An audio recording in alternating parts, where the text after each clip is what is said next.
Welcome back to It Was Never a Face Cards, your daily source for Pokemon card information. And in today's video, we are talking about Black Bolt and White Flare, kind of doing some price predictions. Now, we are just a few weeks out from the English release, and we've seen the Japanese release and the Japanese cards be out for a while now. So we kind of have a baseline-ish of kind of where the prices are at least on the Japanese side.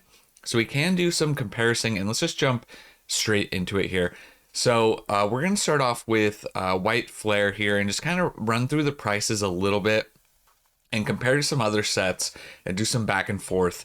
Now, while technically these are two different sets in both Japanese and English, I do think it's worth noting that they're kind of going to be talked about as one set generally. So I do acknowledge that they're two, but they're kind of really one. It depends on how you look at it. But starting with White Flare, and you'll see the similarities between the two. Obviously, you have the Reshiram here leading the way, the new rarity, the black-white rare. Now, we don't know how the pull rates are going to play out in English, and I think that's going to be something, specifically with this new rarity, that has me the most interested. Because you can see the pricing right here. Here's the Zekrom for the Japanese black-white rare BWR, $312 and $308 respectively, right? So you're at $600 for the top two chase cards, and then after that, it falls off fairly quickly. You do have your Reshiram SAR, which I do think is way if I had to choose, I would choose the SARs of both of the Pokemon over the black-white rarity. However, maybe seeing that in person could change my my viewpoint on that. But just initially, I like these artworks obviously much better. They're more colorful, and obviously this Zekrom is absolutely amazing. I think this is a really, really top tier artwork. I love this card a lot. So you can see after that, you do have your Zekrom at 183. And your Reshiram at 193. Very nice looking cards. And this set is just full. These are just nice looking cards everywhere you go. So many illustration rares and everything. But you can see, obviously, as far as prices go, you got your two big cards per set, and then things really fall off. Something worth noting here is we will take a look real quick at the overall set value. White Flare is currently at just over $1,000 for all of the cards, and Black Bolt is at closer to $1,300. So the main difference here being N right here, being another card that is over $100, $112. And then, same thing. It falls off all into your 40s and your 30s, and then you're down into the teens. Much more affordable cards. So it'll be interesting to see what the pull rates are on the English side just in general as well. But you pretty much have $2,300 worth of value between the two. So that is interesting. And we're going to compare those to some other sets and kind of see what we can expect as far as pricing. But before we do that, real quick, I just wanted to remind you guys that tomorrow, Sunday, June 29th, we're going to be doing a pretty big live stream. Birthday live stream. We're going to be ripping a ton of packs. I've been saving up packs since about January, February, and a ton of Destined Rivals. So we don't really get to rip a ton of packs on the channel, so make sure you're subscribed. This is just a reminder. Subscribe to the channel. I don't have the exact time yet, so that's why you got to have notifications on for what time the stream will happen tomorrow. But if you want to check that out, it should be super fun. Come hang out. It'll just be a chill pack opening stream. And then, so let's compare. This is what we do have to compare a recent set, right? You do have the Glory of Team Rocket, and we can do some comparisons here just to get roughly an idea. Now, the main chase card obviously being the Mewtwo, currently at $206 on the Japanese side. But when we look at the English side, $400. So the main chase card being kind of double in English. If we go back, depending on pull rates, we could potentially be seeing the Zekrom and the Reshiram at $600 per card ish, give or take. Once again, it really depends on what the English community latches onto and the difficulty of the pull rates. So we could be seeing $1,200 of value just out of 2 cards, which would be pretty big. We haven't really seen that kind of stuff happen since Prismatic Evolutions, which is another set that we'll take a look at. So that is very interesting as far as that goes. Now, other cards, you will note that we'll take a look at, for example, Team Rocket's Moltres right here is at 133 in English, where on the Japanese side, you can see it's only at $97, right? You got Nidoking at 62 in Japanese, but 99, 100 in English. So it's definitely not double the price like we were seeing with the top chase card. So it's kind of currently about like 30% ish, plus or minus more on the English side per card, depending. And obviously it's not always a one-to-one comparison by any means, but it does help us get like roughly an idea of kind of what to expect. So as far as like Zekrom goes right here, we could be seeing this Zekrom and this Reshiram, the SIR versions being, I don't know, around 250, 275 ish if it follows that trend. So that is something to note, because I think that these are going to be the bigger chase cards. I think everyone would kind of have to agree that for the most part, right, it's your Reshiram and your Zekrom, right, overall. So that would indicate that if N holds, he's going to be about 145, 150.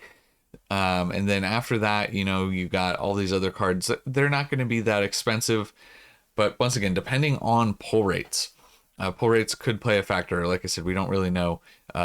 Usually much more difficult to pull on the English side, but due to the amount of cards, especially like the illustration rares, that's going to be something that's going to be very interesting. So I can't wait to get my hands on that data as soon as we have that available and make a video talking about the pull rates, because that's going to be the big question for this set, in my opinion. And then, Destined Rivals is made up of 2 Japanese sets. So we do have to look at not just Team Rocket, we have to look at Heatwave Arena. So if you do look at Heatwave Arena right here, 156 for Cynthia's Garchomp is the most expensive card in Japanese. So if it was to follow that other trend that we saw of the Mewtwo doubling, we would see 300. But that is not the case. We do not see 300 on the English side for Cynthia's Garchomp. So that is a little bit of an exception to the rule as well. Ethan's Ho-Oh currently just below 150 in English, while in Japanese, it's just over 100. So 40 something percent increase, definitely more than 30. So it really depends and really fluctuates depending on the card, depending on the set, and all of that. But that gives you at least roughly an idea. Cards can vary. Now, as far as overall set values, if you're combining these, like I said, I think you got to look a little bit closer to maybe a Prismatic Evolutions, because you look at this set value. Now, this is where things get crazy. $5,200 is the full set value currently of Prismatic Evolutions. When comparatively to Terastal Festival, you're at $2,300. Now, this is where there's just such a big price disparity between the Umbreon right here being much more affordable in Japanese, $281 versus over $1,000 in English. And this card just came down recently. This card was holding around $1,400 for a while. And then the other evolutions as well. Massive differences. $405 for Sylveon versus right here we're at under 100, right, in Japanese. Now, this being a high class set in Japanese, this is what I was talking about the pull rates playing a factor. You get 1 guaranteed SAR per box. So while there is a high number of SARs on the Japanese side, they are pretty easy to pull because you get 1 per box. So that plays a massive factor in why these prices are down compared to the other sets. Even in Japanese, you don't get a guaranteed SAR per box on these cards with the regular set. So that being a high class Japanese set is what has driven these prices down as far as this goes. So you can't necessarily use this as a comparison either, because pull rates matter. So that is the big differentiator between the two.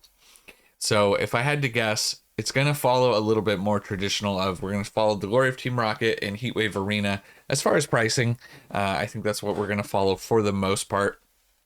But yeah, so that's kind of what we're looking at. 5,200 was the set value versus 2,300. So well over double the set value between the two.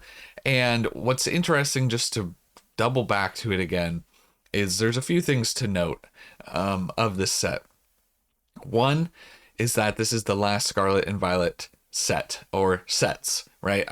It's pretty much one set, right? Black and white. This is the last of the Scarlet and Violet era. Then we're going into the Mega Evolution block, which is, I think, I don't know if that necessarily is going to like drive people crazy or drive anyone to this set that wouldn't be attracted to Black and White just because it's the last Scarlet and Violet set. I don't think that is going to play any real factor in and of itself, because we are seeing illustration rares continue into the Mega Evolution block. We do have that confirmed. So it doesn't look like we have a ton of change besides obviously the mega part of it coming into play. However, there's still a lot about the Mega block that we don't know. So this is the last set. It is a specialty set. We have heard, that maybe the first initial supply run of Black Bolt and White Flare is less than the initial first supply run of Prismatic Evolutions, being a specialty set. So that might play a factor out the gate. However, supposedly that was debunked. So you hear a lot of back and forth about the initial supply. As far as these sets go, I do think that these ones will be very, very, very popular. And we're going to see these flying off the shelves. A lot of scalpers and stuff playing a big factor when it comes to that. And then the popularity of the sets, these sets in particular, while they may not appeal as much to older collectors like myself, Gen 5, not that I don't appreciate a lot of the Pokemon from this, from Gen 5, but I don't have the attachment per se to all of these Pokemon like some of the younger crowd does currently. So it just appeals to a different crowd, but that's kind of the beauty of where Pokemon is at, is it spans such a wide age range, because you have like young kids now just getting into it. You got people in their 20s. I'm assuming that would be a little bit more into this set in particular, the Black and White. And then you have older people into their 30s, and now probably into their 40s that are, I think it's mostly 30s at this point, but there's probably some people in their 40s as well that are into the Gen 1, Gen 2, earlier on stuff, right? So it spans such a wide age range. And, it doesn't have to be, not every set has to be your exact cup of tea. So yeah, I definitely respect what they're doing as far as the spectrum of all of the cards getting illustration rares. I think that's wild. So that is something that, even if I'm not super into the set, like I really am going to keep an eye on this set and just kind of see how it performs, how the market reacts to it. It is very, very fascinating.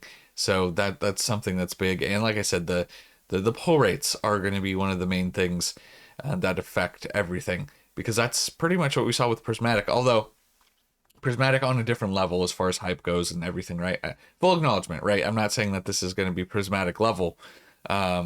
Prismatic is its own unique thing. So as far as hype and everything goes, so not comparatively applicable in my opinion, but worth noting. And yeah, just a massive set. There's so much cool stuff. I will say this, it should be, at worst case scenario, a very fun set to open due to the amount of illustration rares and everything. I would assume that the pull rates would be generous, and on the English side, and we'll get to see a lot of hits being pulled. So that does bode very well for it, and should make it kind of a fan favorite as far as ripping goes. So we'll see how the rip and chippers end up doing with this set as well. So yeah, there's a lot of factors at play where is what I'm getting at, but it is fun to speculate a little bit as far as pricing goes. We'll see. So come back to this video when the set comes out in English, and we'll do a comparison and see did the Reshiram and Zekrom, the BWRs, did those hit? Were those $600 cards, doubling like the some of the English chase cards are compared to the Japanese? We'll see. So that'll be interesting to see. That would make the set values, especially if you combine them, very high. And that's gonna obviously, if you combine them as well, obviously just due to the sheer size, is gonna be very massive. So it'll be interesting to see the set values on these in English. But I am rambling and I'm going in circles, so we're gonna end that one here. Thank you so much for watching. We'll catch you guys in the next one. And remember, it was never phase. Check out the stream tomorrow. So super excited for that. Yeah, it was never phase. Catch you guys. I bungled the ending. It's okay. We're leaving it in. It was never phase. Bye. That's all. That's all I got.